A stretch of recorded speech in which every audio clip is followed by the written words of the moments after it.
Thank you.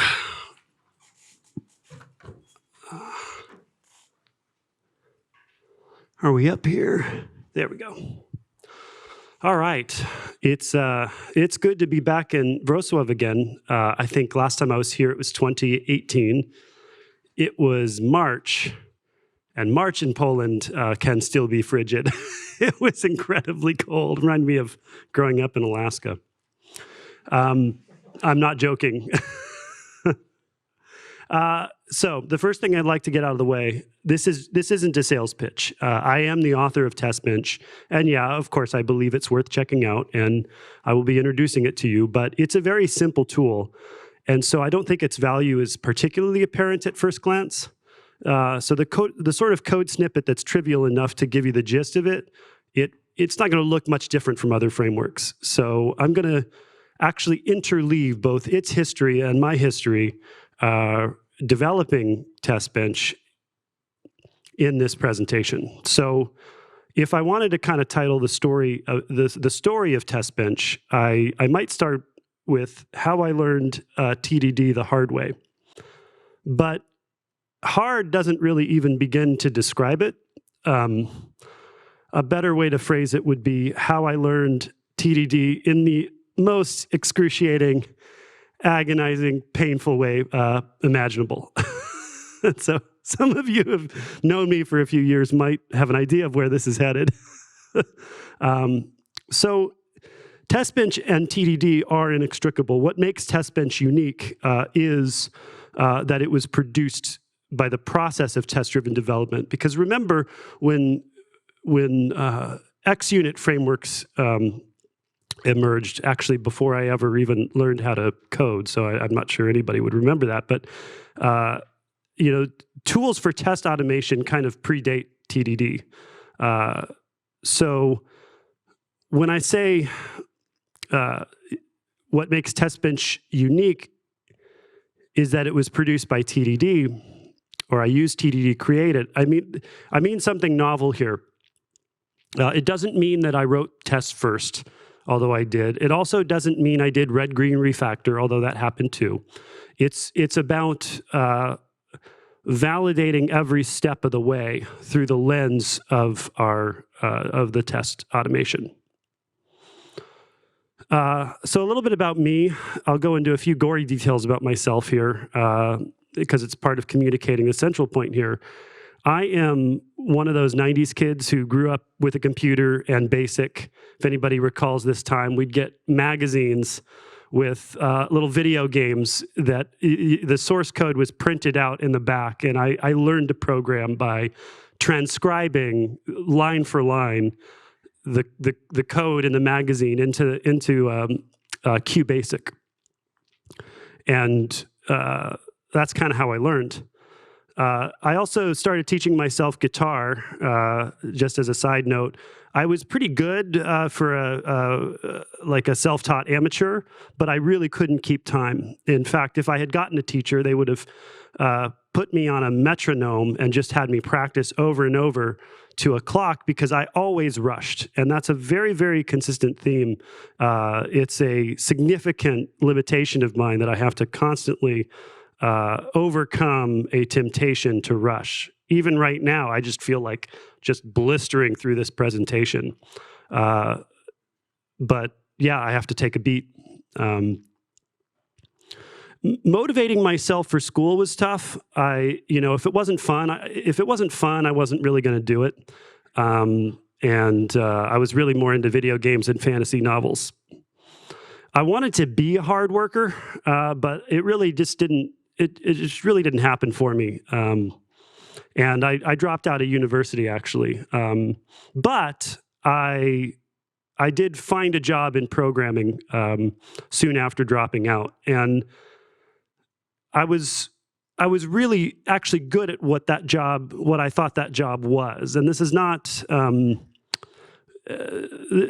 really an endorsement of my abilities, actually. In fact, I would say I stumbled into a very favorable working condition only by luck. Working as a programmer really suited my strengths, and it largely ignored my weaknesses and limitations. I was good at getting code to work, and that's all I really needed to be able to find gainful employment. So I had a lot of early success, and unfortunately that led to a pretty big ego and overconfidence that I really understood anything and everything I was talking about as it pertained to programming. I started out developing low-level device drivers for Linux and C. I didn't learn web development until much later, 5 years into my career, maybe 2008, 2009. And I had no idea that I was consistently rushing my implementations, just like my guitar playing and the way I approach schoolwork and everything. And not only my work was rushed, but also my understanding of fundamental software concepts was makeshift at best. And in fact, by the time Scott over there and I started working together in 2015, if you'd asked me what TDD was, I would have told you, yeah, I know what that is. I was well-versed in it. It was a popular topic. Everyone knows TDD. You write your tests, and then you make the test pass. And then afterwards, you rewrite, rephrase, restate, re-wrangle the code until it's better. That's the gist of it, right? And the problem is that's not really what TDD is. It's not really what it's about. That's just a routine procedure. That's the mechanics of what TDD looks like, but it's not it doesn't state the objective. And so I'll go into this more, but suffice it to say, I simply just did not know the underlying premise of TDD or software design, really, not nearly as much as I thought I did, at least. So Scott and I started working together in 2015, and I think working with Scott is a wonderful experience, I got to say, especially if you're unknowingly harboring deep, profound misunderstandings about fundamental software principles and techniques. He really makes that particularly enjoyable. So we were working on a project together, and we had kind of a backstory in a little bit of back and forth together in trying to land on our test framework. At the time, I was a devoted Minitest user. I really didn't get the excitement for our spec. I learned with testing in Minitest and the should syntax. Everything seemed a little bit elaborate. Maybe it's my background in low-level development, but I tended to prefer simpler tools. At the time, our spec had transitioned from the should assertion syntax over to expect, and that was a pretty jarring transition. And I had proposed to Scott, I said, hey, we should consider Minitest, which has something similar to the should syntax. And it must equal instead of should equal, but for all other intents and purposes, it's the same. I didn't personally really value the context specification very much. I didn't really understand BDD. It just seemed like a lot of highfalutin language that I didn't experience much value from it. So that whole describe some context or some concept, do that sort of thing, it was lost on me. We experienced some dissatisfaction with Minitests, though.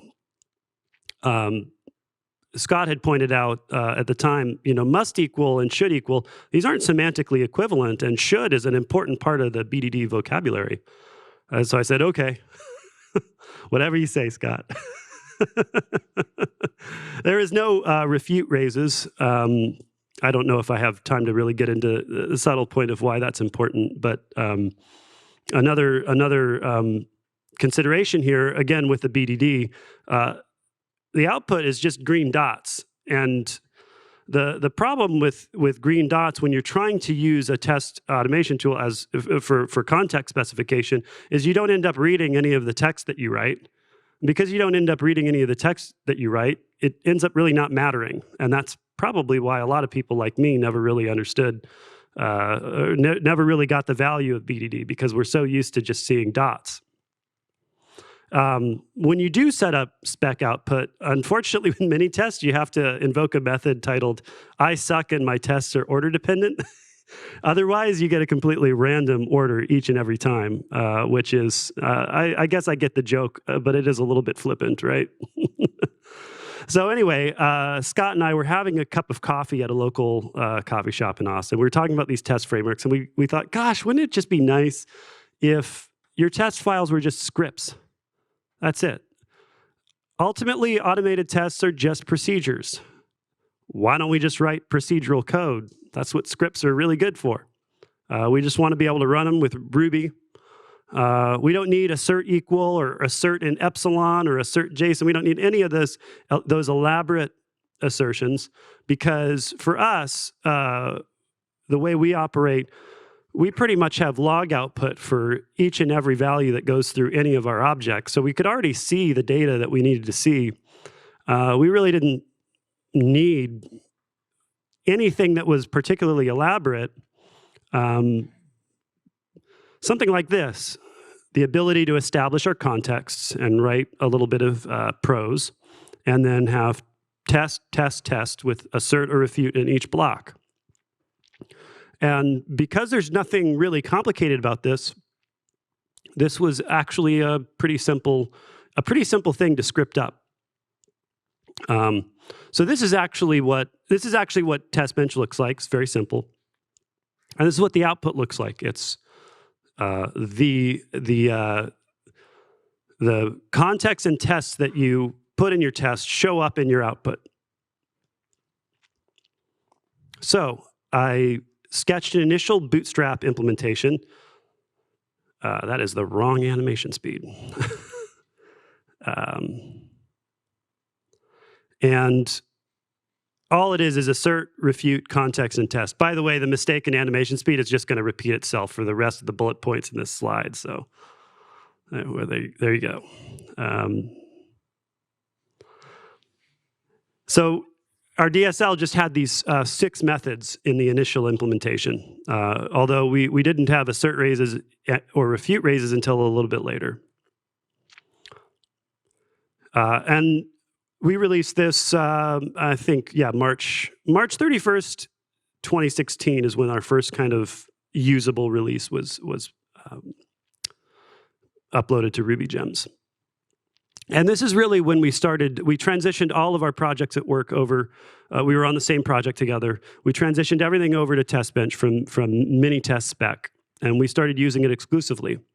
And so even though it was a very, very frugal framework with very few features, we were actually getting by just fine with this. In fact, our user experience with test bench was basically, even in this limited early form, was basically equivalent to what we had with both Minitest and our spec, the way we used it.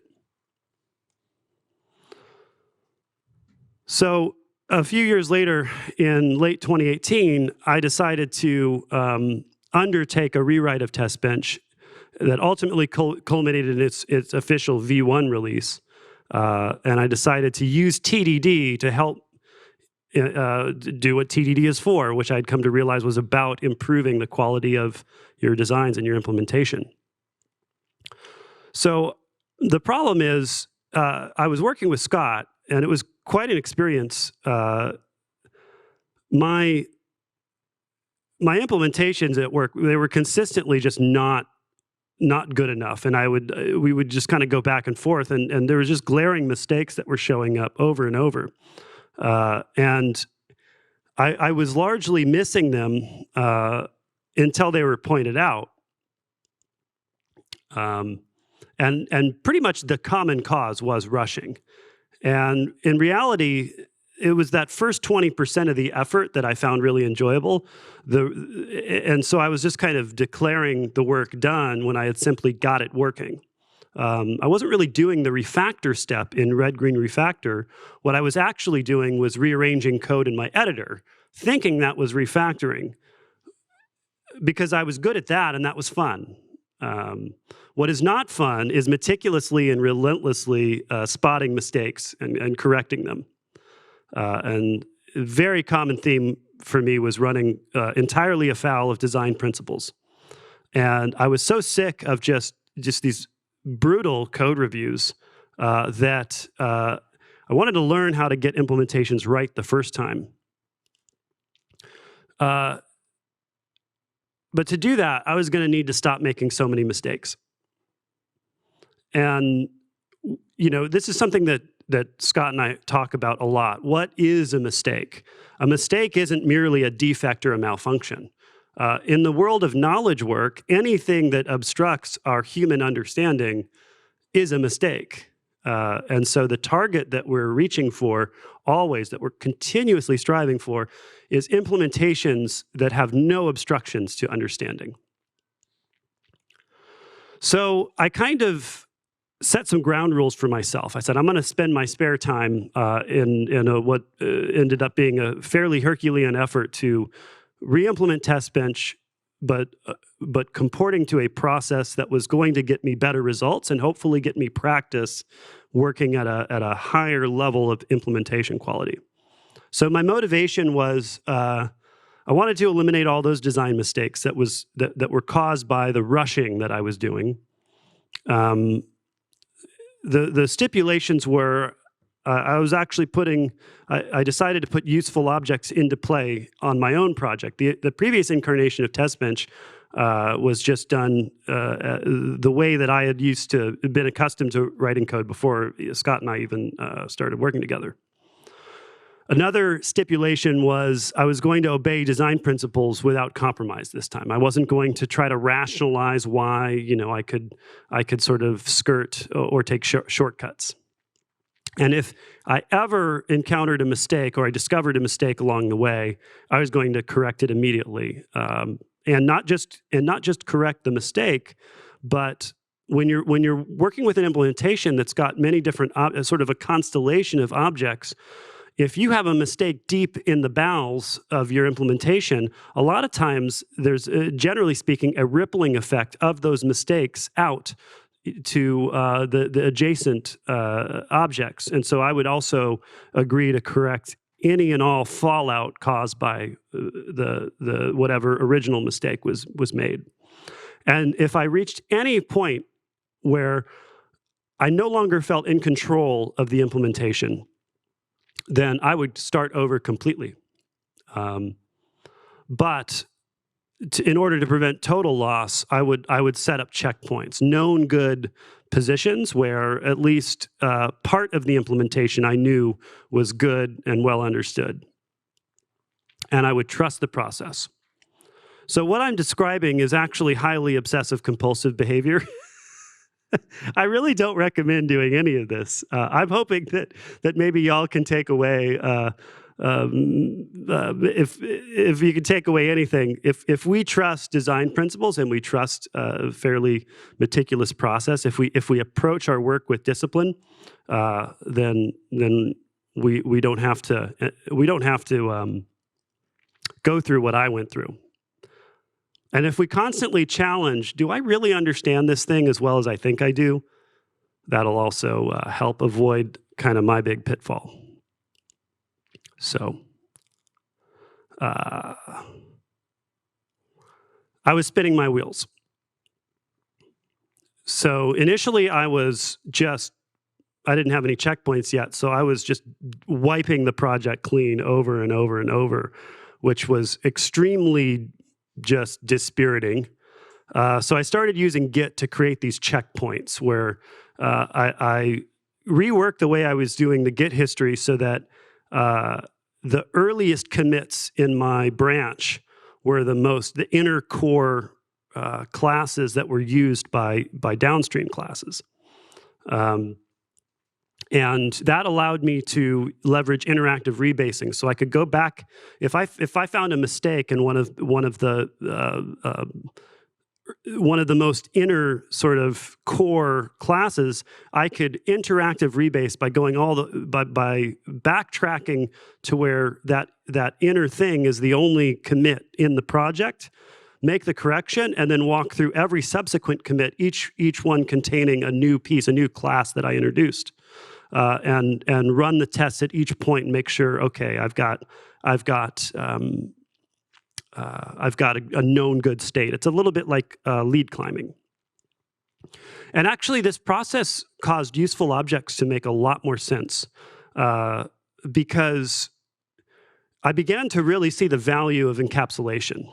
The economics around encapsulation were completely changed by the way that I was approaching the work, because I needed to know I was done with a class before I moved on to the next. And ultimately, that's when useful objects really clicked.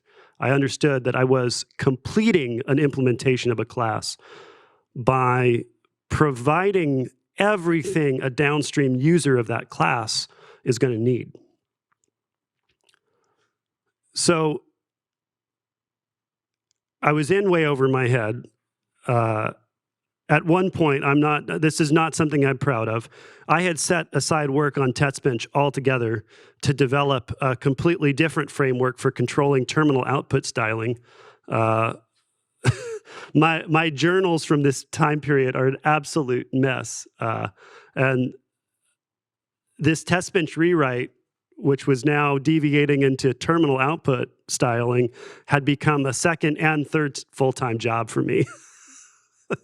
And, unfortunately, not proud to say it, there was also substance abuse going on at the time, all of which culminated in a fairly just bizarre turn of events for me. And just for anyone who, the next slide is going to have something of a rather gruesome picture. So if anybody is not wanting to see that sort of thing, I completely understand, but you'll want to look away for a minute. But this was me. I fell off a balcony 4 stories in just a complete nervous breakdown. So at this time, the TestBench rewrite is still incomplete, and I had to stop and recover from 7 broken ribs, a broken sternum, broken clavicle, broken femur, broken face, broken nose, broken skull. I had a Lefort 3 fracture, which is that's astonishing. And at the time, actually, this is a shout out to Ethan Garofalo, who presented that year at Wrocław, because this happened at Wrocław 2019, around the same time as Wrocław 2019. Scott coordinated with Ethan, and y'all made just an absolutely wonderful video for me that, it was incredibly, incredibly motivating. And I really appreciate that. And work continued. After I reached a point where I was discharged from the hospital, I revisited, got back into gear with TestBench with a fresh pair of eyes and an entirely new face. I'm not kidding. And what I actually noticed was the implementation quality was pretty good. Like, I looked back at code that I was working on 6 months ago, and it was all right. It was the first time I'd ever looked. There's an old adage: if you look at the code that you wrote 6 months ago and you still like it, there's a problem because you haven't learned. There's a complement to that, or a corollary to that, which is if you reach a point later on where you actually look back at code you wrote 6 months ago and you say, that was all right. That's also something that signifies progress. So I had a month left of implementation work. I was actually almost done before the accident. It also needed to be documented. Thank you, Scott. He did all the documentation. And I noticed something pretty remarkable about the implementation. TestBench was actually able to test itself, which made intuitive sense why. In order to be able to subject TestBench to testing, its DSL needed to be able to operate in isolation from the test framework itself. And the implication of this is the code snippet from earlier. The implication of being self-testable is that you can include the TestBench DSL in any class, and everything kind of just works. So I'll give you an example here. This is a data structure comparison. So you can think of this like active model or Vertis or dry data. This is ours. It's from our tooling in Eventide. But here we have two instances of a data structure, example 1 and example 2, and they've got all the same data. And I'm using a new DSL method, Fixture, to compare the two. So I'm going to show the output here. There's a QR code if y'all want to check out this project. I think it's a pretty reasonable example of what can be done with fixtures. But what we'll see here is output. The output here is it's showing you, this is the full detail form. In this case, there's a failure. And what this fixture includes is in its own actuator, its call method, it establishes a context.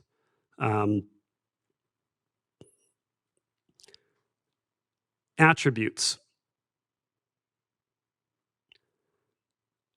It iterates over each attribute after first comparing their classes and making sure that their classes are the same. It iterates over each attribute and compares each value from the first example and the second and makes sure they're the same. Along the way, it uses TestBench's context and details to print out the values.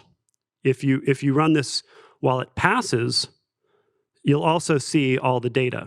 And that's very important. One of the things that people kind of notice about TestBench when they first start using it is, wow, it seems like there's no assert equal, and that's a problem.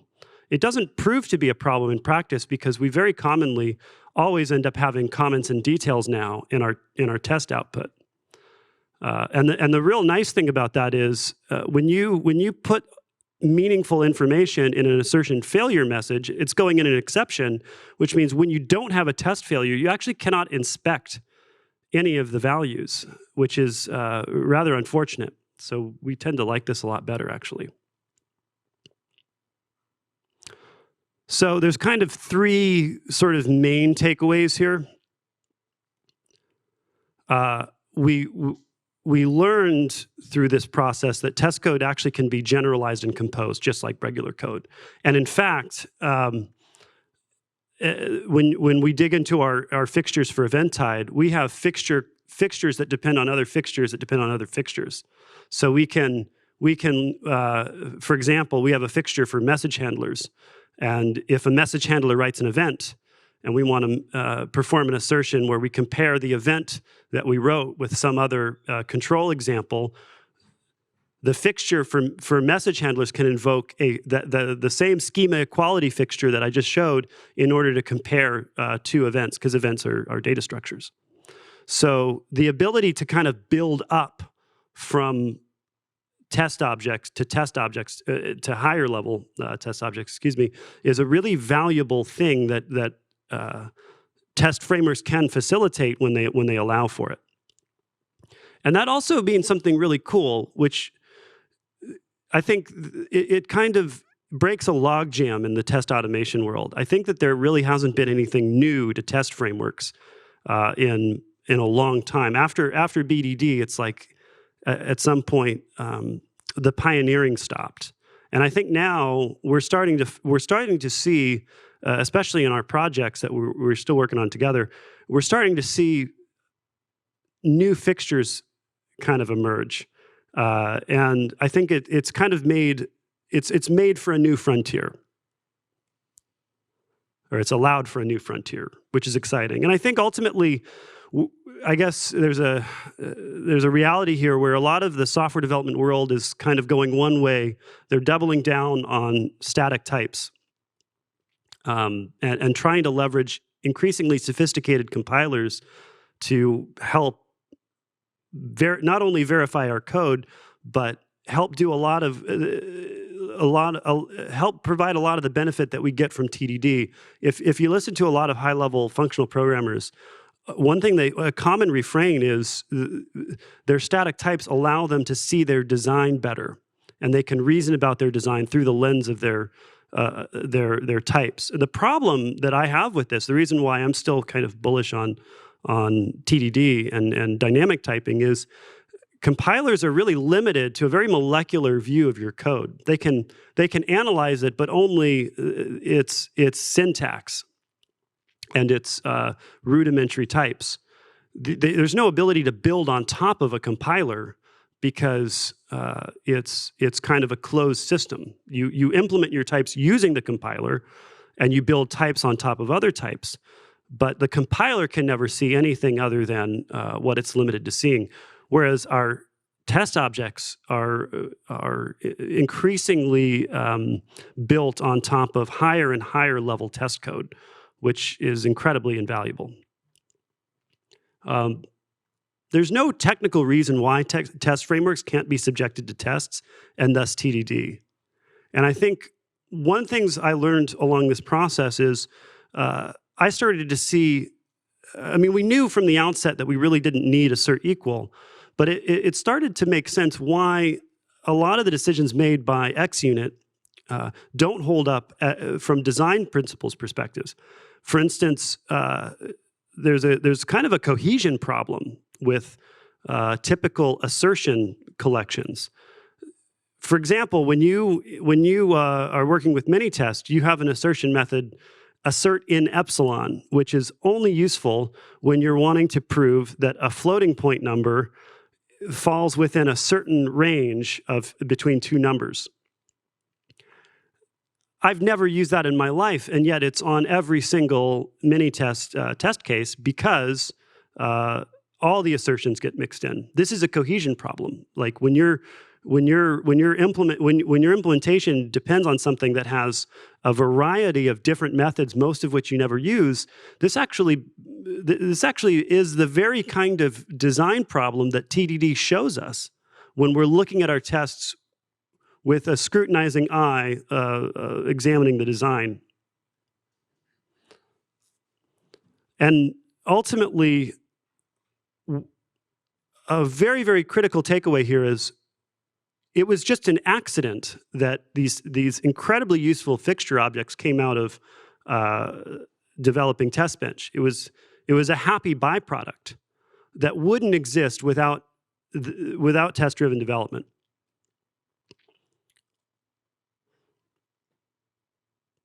And that's just a reminder that the big lesson for me was TDD isn't just a technique that we can sort of install in our minds and start using and end up with better code. It's ultimately a process and a philosophy wrapped together into a methodology for improving our implementation quality as much as we want, actually. We gain better implementations by validating each and every method or class that we implement up front. It allows us to sequence our work in an inside-out fashion while knowing that each unit that we're building makes sense and stands on its own. So when you decide, I'm going to back up. When you decide to use TDD, to employ TDD, you're sort of agreeing to embark on a bit of a journey. Like you don't know exactly where you're headed when you got an idea of where you're headed with TDD, but you can never account for what is actually going to shake out because the process is establishing a finer grain level of detail than you have at the outset.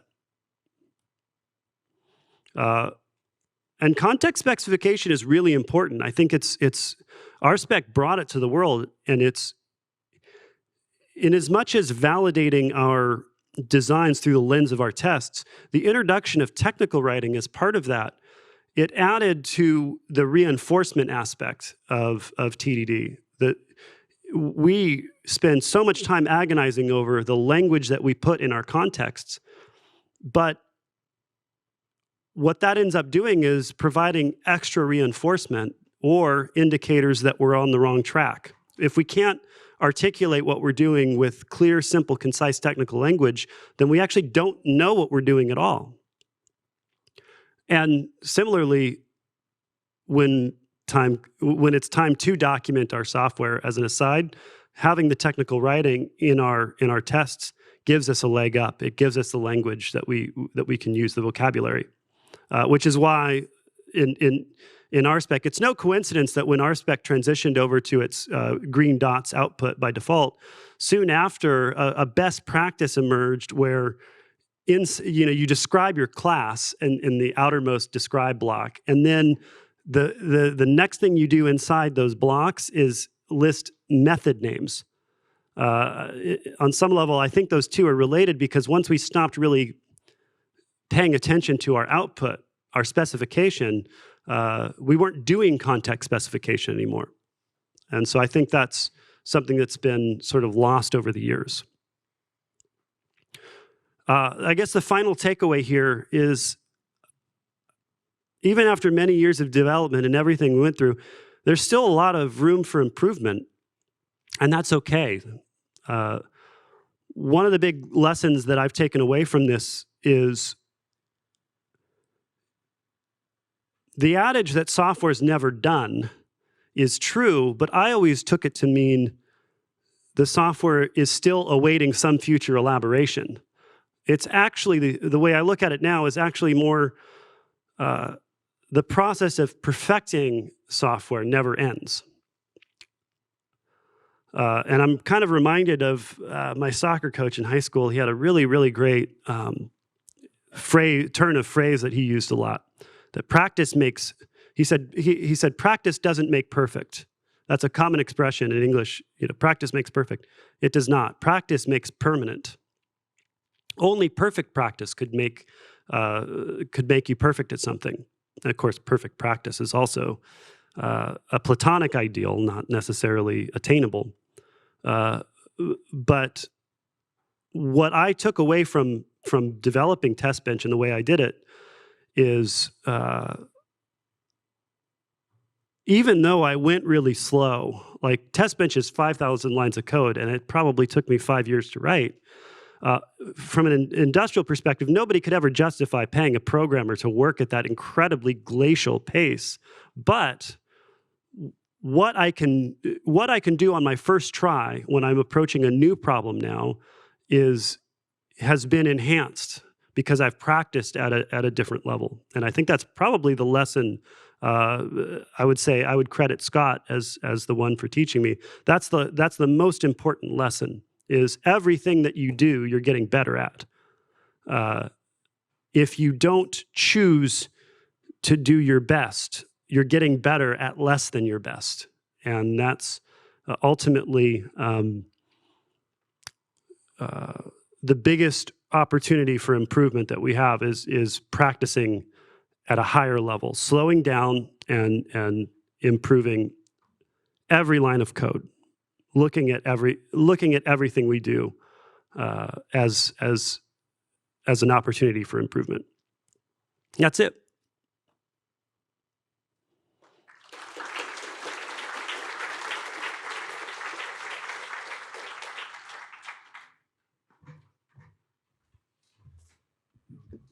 Yeah. Any questions?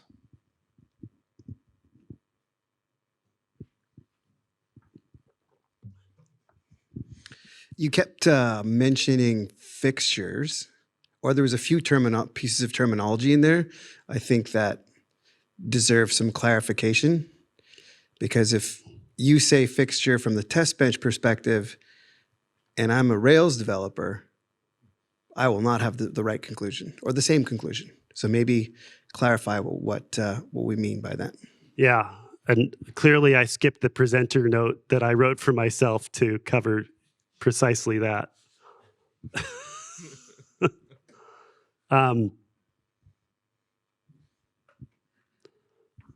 So earlier in the presentation, I demonstrated that you could take the test bench DSL and sort of shove it into a class, for lack of a better term, and that worked. And because that worked, we had this new way of implementing test objects, a new capability, actually, not a way. We couldn't do it before. We sort of agonized over the name of what the module, we didn't, at first it actually was testbench : DSL, but that was clearly incorrect and imprecise. So we sort of agonized over a long period of time, like, what do we call this thing? And unfortunately, I glossed over this in the presentation because I made a mistake with the animation. But we eventually, we eventually arrived at the term fixture in spite of its coincidence with Rails fixtures. So back in like 1989, we found there was like Kent Beck had done a write-up about XUnit in Smalltalk. And he introduced, as far as I could tell, that's where the concept of a fixture was introduced.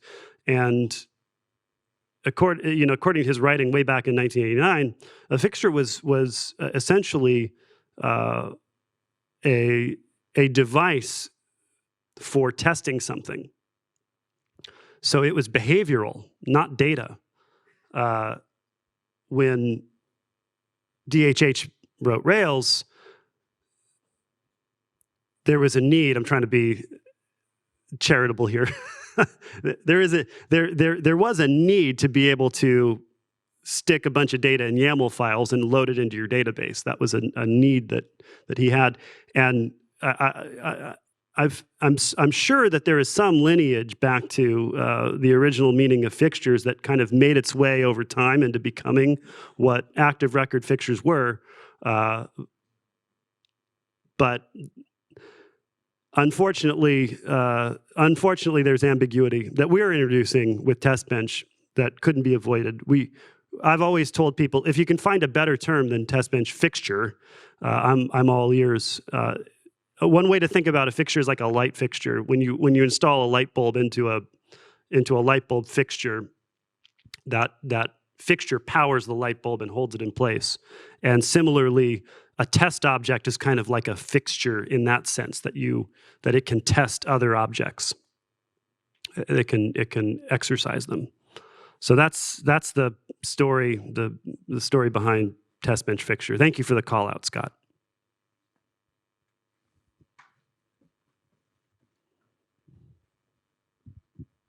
When writing tests, I often find myself wanting to assert on not the literal output, but some property of the output. For example, my method returns a collection, and I want to say that this collection contains an object that fulfills a certain property. For example, I want to assert that the array contains a hash that has a key foo, like a very specific case. And I don't want to assert on the whole output because I want to make my tests specific. And for this case, I find the rspec style matchers very useful because they are composable. And I wanted to ask, how do we approach such tests with this very small API of testbench? Yeah, that's a great question. I'll give you an example in a current project we're working on. We integrate with third-party API. So actually, let me take a step back. Normally, we would regard it as suspect when we have an object that emits like a large primitive set of primitive data, like an array of hashes, for example. That would generally be regarded as suspect because the principle of tell don't ask suggests that we don't want to be getting back a bunch of data from an object unless it's a query object, which is almost certainly the case when we're performing assertions on data like that. So in our current project right now, we work with third-party APIs that often have just incredibly bizarre and Byzantine, massive data structures that were coming over XML or JSON, and we've implemented fixtures for being able to do things like, you know, assert an element, or assert that there are 3 elements in this array, or assert I want to enter the last element and then perform assertions on it. So ultimately, this is a case of specialization. We don't have anything, there's nothing open source at the moment, but the direction that TestBench is heading is there will be more and more fixtures that let you do things like, you got a JSON response with a whole bunch of data in it. Okay, here's a fixture for verifying even individual attributes of that JSON. And actually, XML is particularly helpful in this case because we have a fixture that uses Nokogiri and allows you to use CSS selectors to actually say, I want to assert that there's an XML element that is a child of the first, like an HTML. I want the second paragraph tag inside an ordered list inside the body tag. So ultimately, the reason we prefer fixtures is that we can build exactly the verification tool that we want and not rely on something that is very general purpose and flexible, like what you get with RSpec matchers, but isn't ideally suited to whatever particular task you have.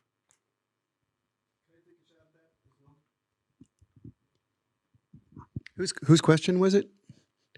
Hi. So a short answer could end up being a really long answer is that fixtures are in TestBench it's fixtures. In RSpec it's matchers. There's some unfortunate history with why all the things in the Ruby world avoid the word fixture, and that's, as Nathan was alluding to, Rails people picked up a word out of the software testing vocabulary, fixture, and used it incorrectly. It's technically okay, but it's really like a little off. Using what? I think it's further than that. It's like using the word mock when you mean orange. So a fixture is a class. You know how to write a class, of course. You know how to write a test in RSpec. A fixture is just a class. It's just a class that you include a module into, and it doesn't comport to any really special API, the way RSpec matchers are. So when we want to write, Nathan keeps saying test objects, test abstractions, fixtures. You create a class, you include a module, you get all of TestBench. You get context, you get test, you get assert, you get refute, you get the output methods, you get indentation, you get all that control, but it's just a class. By the way, that's just a class. That also includes TestBench fixture.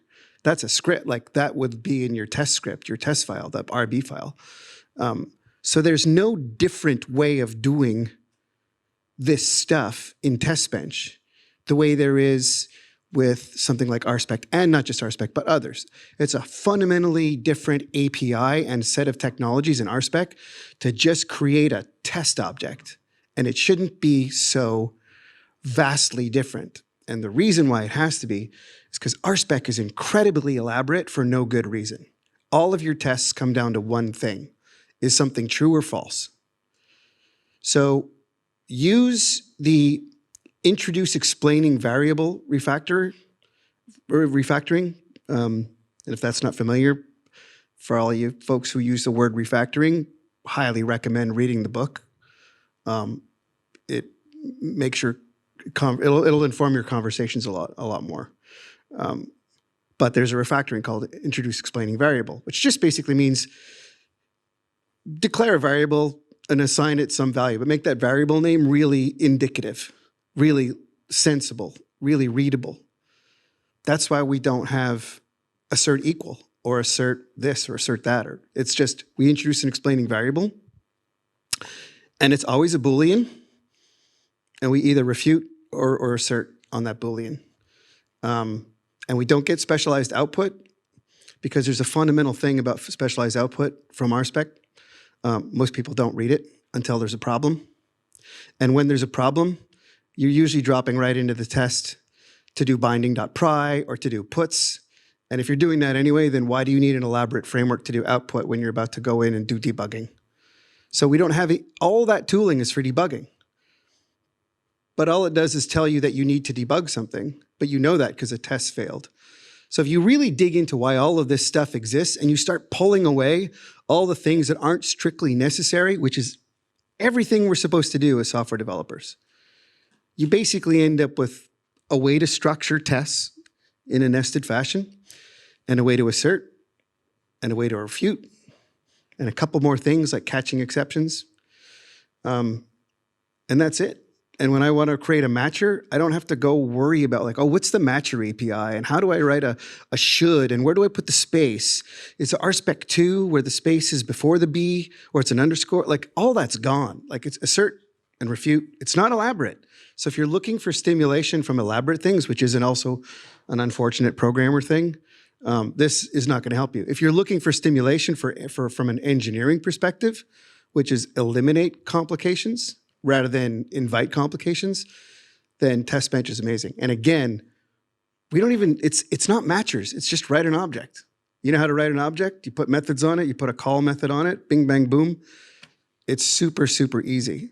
So when Nathan showed that method with Fixture on it that did the schema data structure, go back, that one, that last line, Fixture, that's also test, there's very little API to TestBench. Fixture is one of them. That equality thing right there, that's a class. That's the test object. That's the fixture. And the other things are the inputs. So if you saw that implementation, it's just class equality, and it's got a call method, and it takes two variables, and those variables are passed on. And from there, you do whatever the heck you want. You don't have to implement the matcher API to do should and expect and blee, blah, blue. It's just like write code. You want output? TestBench gives you some output stuff too. So we can go from incredibly complex, highly specialized application-specific fixtures, or even just very general fixtures. Like if I was going to do an assert equal and I wanted that, it's just a fixture. I just write that fixture. It's just, and it'll be a tiny, tiny little class that I'd invoke this way. So yeah, that's the long answer. And yeah, it's worth reiterating for emphasis something he said, or something that he alluded to. When you learn you can't learn TestBench without learning how to write fixtures. It's the same API. And fixtures, test objects, they can be tested too.